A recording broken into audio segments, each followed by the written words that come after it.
you own it. Let every mile bring a smile, yeah. Welcome back to another episode of the Road to Life podcast with Meredith and Craig. Okay, what do we got this week? This week we are talking about staying connected or getting reconnected when life is busy. Yeah, we're coming into holiday season. Yep, busy time of year for a lot of people. Thanksgiving just finished.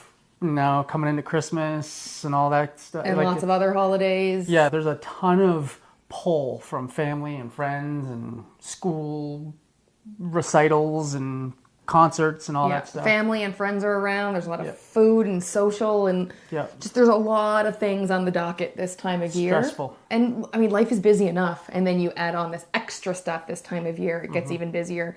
And it's important when times are busy. It's helpful to have the relationship, the marriage, the strength from that to prop you up because it can be a lot this time of year. And if you're also navigating some disconnection in the marriage, then you don't have that pop-up, that extra prop. And not only that, but it might be draining you even more. That's right. Like if you don't have that marriage or that relationship kind of in a place where it serves you and supports you, chances are it's dragging you down even further. So it's critical. So we want to talk about some things that aren't going to take a lot of time, but that are going to restore or reignite or strengthen that connection that you got between you so that you've got that relationship to help you through this busy, more stressful time of year. And that first thing that we're going to talk about is making sure that there's still quality time. Yeah. I know there's a lot of demands on time. They're pulling you in 100 different ways, but like a flower or a garden that doesn't get water or sunlight, your marriage needs focus, time, and attention. So it really is imperative that you have quality time. And that's some people's love language. Yeah, for sure. So it's extra important in those situations, but it is important for everyone. And we're not talking about it has to be hours and hours and hours. Like it can be 20, 30 minutes of dedicated quality time where you feel like you're engaged with each other, which means no phones, no laptops, no writing an email in your brain about what needs to be done or making to-do lists in your brain. It's about really being connected to each other for those 20 to 30 minutes a day. Just showing the other person that you care, that they're an important part of your life and that you want to see them and hear them and understand them. And I mean, one of the ways we like to do that, because we spend a lot of time together, like probably more than most, but a lot of time together in the run of a day. For the vast majority of the day, we are within about an arm's length of each other. But not all of that is quality time. For sure. Yeah, most of it's not. Correct. And so what we do that works for us to find some quality time in your day is go for a walk and talk. When you're walking and talking, that means your phones are away. You're outside in the fresh air usually. It just makes you feel better. It does. And it makes the conversation flow a little easier. And that's one way to find that quality time. I think it helps people too who maybe are just starting on this reconnect, this being intentional and reconnecting, that it's not eyeball to eyeball. Yeah. It's like more kind of informal, if you will. You're just kind of walking shoulder to shoulder and kind of glancing over and having a conversation and then carrying on, looking at the path, looking at nature. It's less, I would say, uncomfortable, I guess, maybe. Yeah. It doesn't have to be your go-to move. It doesn't have to be a walk and talk. It could be a game of cards. It could be getting up early and having a coffee together before the day starts. Any way that works for you, that's got 20, 30 minutes of just you time, or where the rest of the world doesn't yet exist. It's outside of your bubble. So what are we doing in those 20, 30 minutes that is going to move our relationship further along? Because it's one thing to just walk through the woods together and be like, what do we talk about here now? Like, what do people want to know to get them to the next level? I think it's really about making sure that the other person feels seen and heard. And so checking in on them about what's going on in their life. What are they concerned about? Or what are they most excited about the holidays coming up? Or is there anything you need support with? Yeah. So we call these check-in questions. And it's really important every single day to ask your spouse a check-in question. And the secret to a good check-in question is specificity. A really specific check-in question. General, generic check-in questions like, how was your day? How are you? Are going to give you a fine, good, one-word answer usually. Sometimes they might give you a complete synopsis of every breath that was taken in the last 24 hours. Which is going to frustrate some people. They're not going to want that level of a data dump on them. That doesn't serve the relationship. So we want to eliminate that as much as possible. And it also doesn't serve the purpose of the check-in question, because the purpose of the check-in question is to connect and feel the connection between you and that the other person actually cares about how your day went and wants to be a part of it. Yep. So when you get a question of like, how are you? That also doesn't elicit those emotions of they actually care and are asking something that they want to know an answer to, versus a question like, what was the best part of your day? What made you laugh today?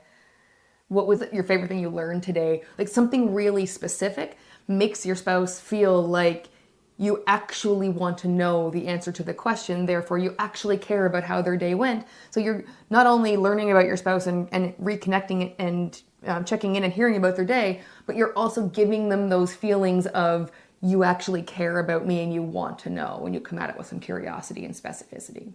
And so check-in questions, really primo way to build connection and reconnect with your spouse. Yeah. Another strategy to get reconnected or strengthen that connection is the weekly connection conversation. That's what we like to call the let them in conversation.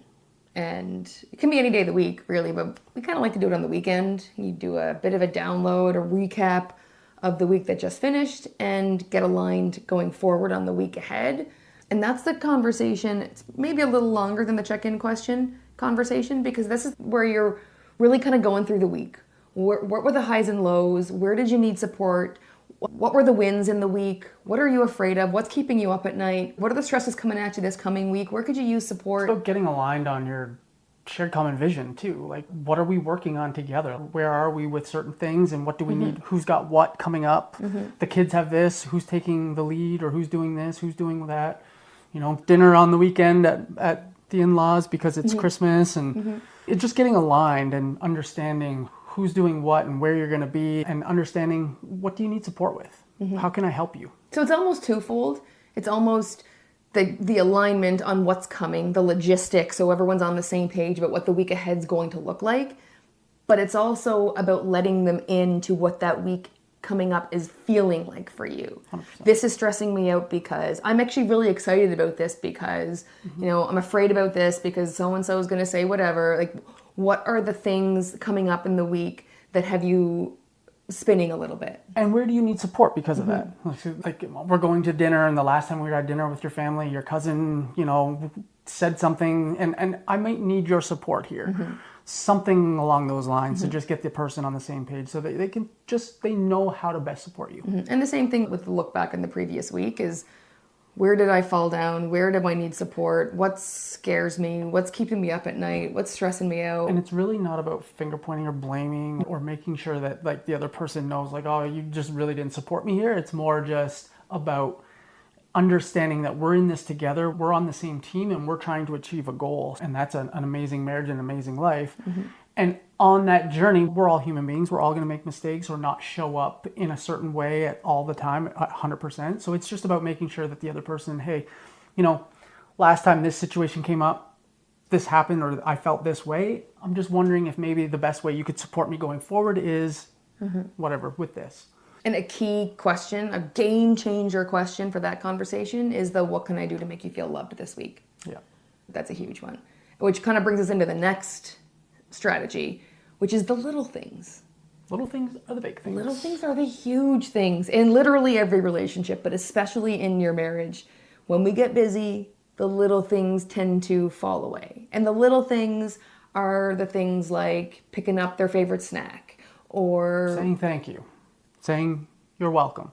It's the little things like the golden rule, the treat others the way you want to be treated. That's the first thing that goes when you're stressed, when you get busy, complacent and you take for granted the other person and the relationship you're in, that it's always just going to be there. And then, you know, I expect her to do that. Like, why would I say thank you? She's just doing what she's supposed to do as my wife. And that's just not the case. Right. So going about it, you know, trying to do one little thing every day for your spouse, some little tiny thing, action that makes their life a little bit easier or lets them know that you're thinking about them. And in addition to that, say thank you when they do something little for you. The little tiny things that happen to just get through the week with your family. How often are we actually saying thank you and showing appreciation for that stuff? You will be amazed at how far appreciation goes. Yeah. When you're feeling unappreciated, the trick to feeling more appreciated is actually showing more appreciation. It seems counterintuitive. Yeah, it's bonkers when you think about Yeah. it. It's like, I feel unappreciated, so what am I? I'm just going to go shower someone else with appreciation? Yes. Yep. Actually, yes. And so we have a whole episode on the little things or the big things that we can link to, so you can go a little deeper on the little things. But there's like 4 or 5 things here that we can take and start implementing today to start reconnecting, and especially during this busy holiday season where, like we said, you're pulled in 100 different directions, there's 100 different things that need to happen, but also your marriage needs to be watered as well. Yeah. Your marriage garden needs to be watered. So those are a few strategies to help you water that marriage garden. Let's finish up with the question, what are you going to take from this episode? So now that you've listened to it, what's the one action that you are going to promise yourself you're going to do now that you've listened to this? Because we love hanging out and it's fun to chit chat. However, we need to take action based on what we talk about and what we learn. So challenging you right now, what's the one thing that you're going to take and do differently based on listening to this episode? And challenge number 2, is there someone else that probably needs to listen to this episode too? Maybe your spouse, maybe somebody else, but share it. That's it. That's all. We will see you next week. Road of life, yes, you are.